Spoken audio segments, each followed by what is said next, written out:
Astaga udah. Assalamualaikum warahmatullahi wabarakatuh. Hello everyone, I'm Dipak Baraldiva from 6th semester. To the Honorable Miss Eva Nurmaisari as a lecturer of translation and interpreting class. In this video, I will do my assignment to fulfill my final exam. This is about me translate the video that has been given to us. Let's go to the video. Beberapa video menakjubkan seperti ini mungkin pernah kalian lihat. Yap, mereka adalah anak-anak kecil di Jepang yang membungkuk ke arah pengendara. Mereka memberi hormat dan terima kasih karena telah diberi jalan untuk menyeberang. Tindakan yang mengagumkan, bukan? Sementara di belahan dunia lain, hal seperti ini adalah tindakan aneh dan lucu. Meski dalam kondisi sibuk dan harus segera ke tujuan, mereka tetap tidak lupa untuk membungkuk.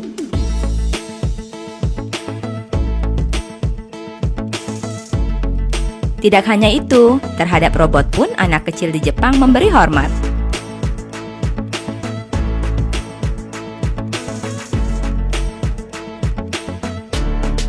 Nah, kenapa mereka bisa seperti itu?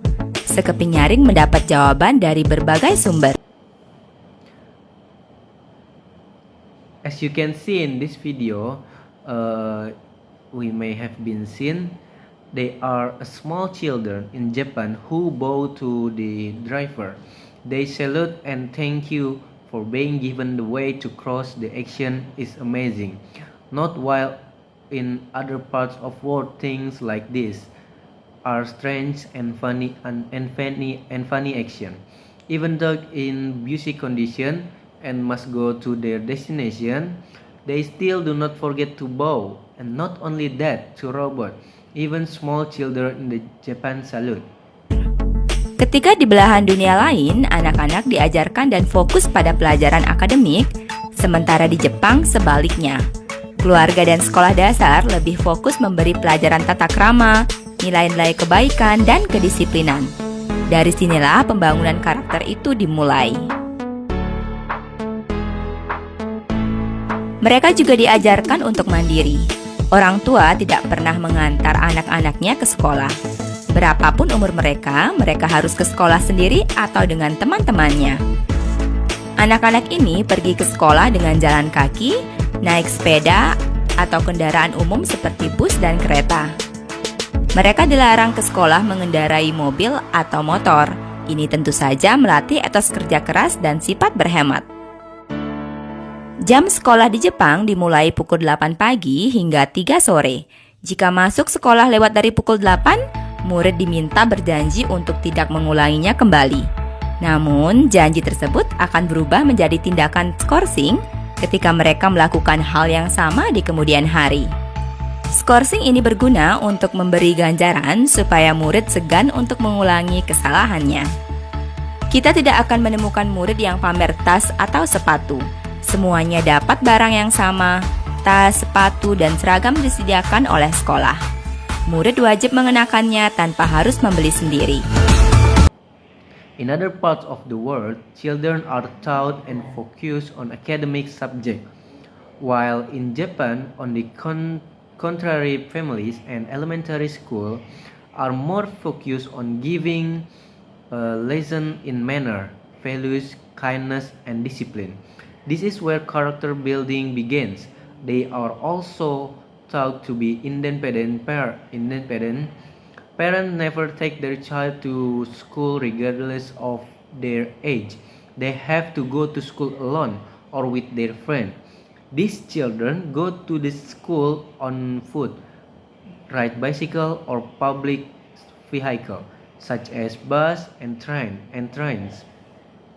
They are prohibited from going to school by driving cars or motorcycle. This is of course teaches hard work, ethic and frugality. School hours in Japan start at 8 a.m. and end at 3 p.m. If a student enters school late than 8 p.m., they are asked to promise not to repeat the behavior, but the promise will turn into a suspension if they do the same things in the future. This suspension is useful to student so that they are reluctant to repeat their mistake.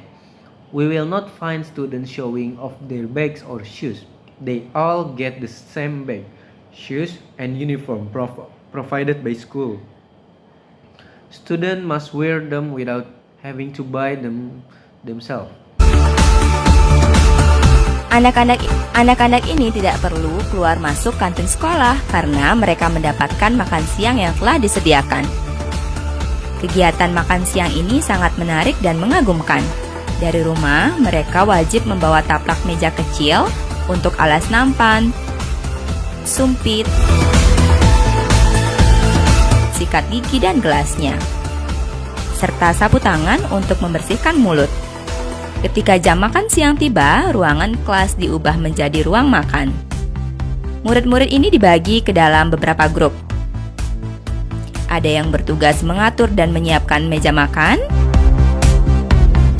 sementara grup lain mengambil makanan ke dapur sekolah.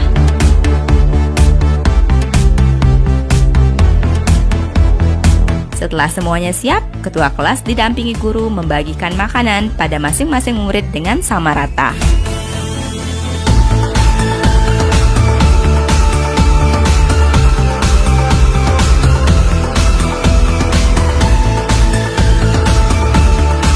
Selesai makan, mereka bersama-sama menggosok gigi di tempat duduk masing-masing dengan peralatan yang dibawa.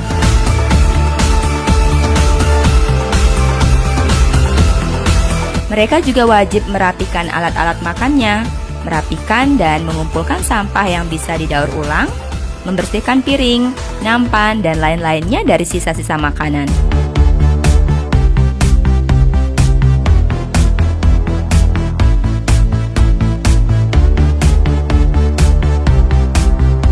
Sebelum akhirnya mereka membawanya ke tempat cuci piring.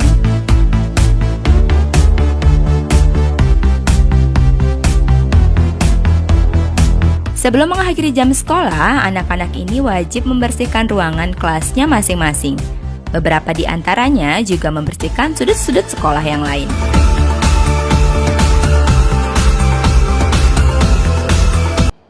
These children do not need to go out from the school when they want to have lunch, because they get lunch has been provided, and this lunch activity is very interesting and amazing. From home, they are required to bring a small tablecloth for the tray base, chopstick, toothbrush, and glass, and handkerchiefs to clean their mouths. When lunchtime arrives, the classroom is converted into a dining room.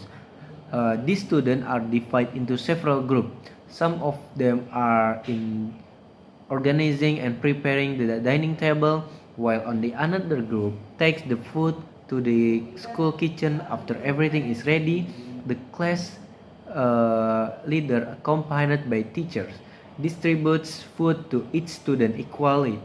Finished eating, they together brush their teeth and their respective seat with the equipment they bought. They are also required to tidy up their cutlery and collect recyclable waste, cleaning the plates, tray, etc. from the leftover food before they take them to the sink before ending the school hours. These children are required to clean their classroom. Some of them also clean other corners of the school.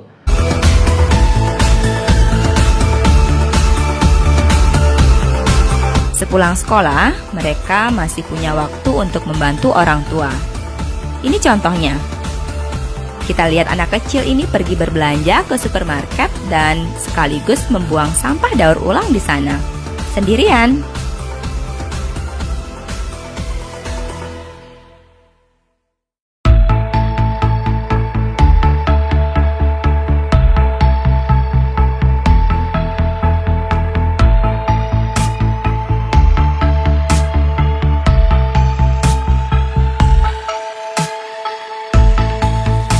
Mengagumkan melihat memiliki karakter hebat seperti ini. Ini adalah buah dari budaya dan tradisi yang kuat, yang telah dipraktekkan selama lebih dari 60 tahun. Hasilnya adalah masyarakat Jepang yang hidup tertib, sopan, dan disiplin.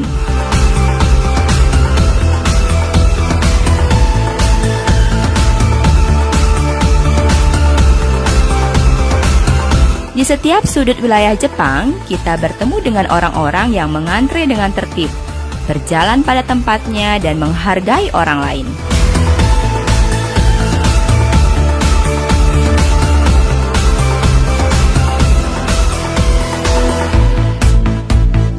Kita lihat antrean di depan gerbong kereta ini. Meskipun di dalam kereta hanya menyisakan 1 atau 2 orang yang akan turun, tapi mereka tidak akan masuk kalau orang yang akan turun belum benar-benar habis.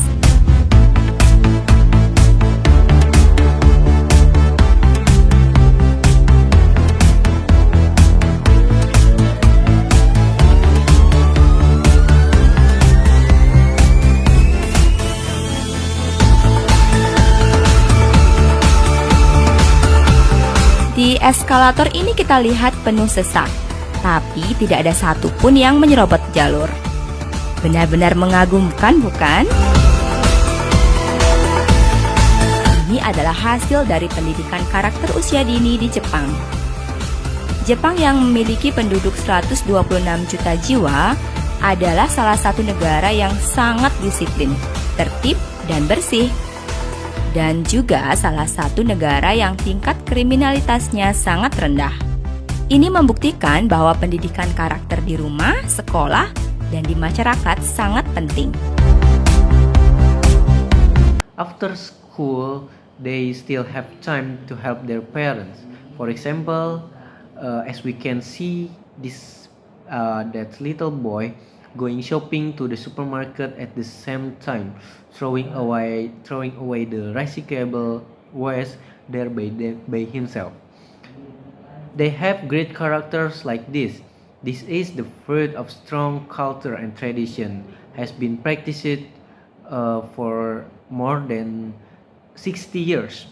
This result is a Japanese society that lives in an orderly, polite, and disciplined manner. In every corner of Japan, we meet people who queue in an orderly manner, walking in a place, respecting others. In Indonesia, as we can see from the queue in front of this train carriage, even though there are only 1 or 2 people who will get off the train, but they will not enter if the people who will get off are completely exhausted. As we can see, this escalator are crowded, but no one is grabbing the land. It is really amazing. Isn't this the result of early character education in Japan, which has a population 126 million, in one of the countries whose system is orderly and clean, and also one of the countries whose crime is very low. This proves the character education at home, school, and in the community is very important. I think that's all. Thanks for your kind attention. Wassalamualaikum warahmatullahi wabarakatuh.